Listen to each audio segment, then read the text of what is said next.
A tornado is a violent rotating column of air extending from the atmosphere to the ground. A tornado can reach up to 300 miles per hour. It can destroy large buildings, uproot trees, and hurl vehicles.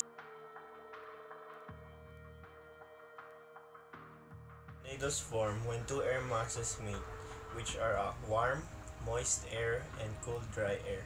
Upon meeting, they create an instability in the atmosphere. A change in wind direction and wind speed creates a spinning effect, which is the foundation of a tornado.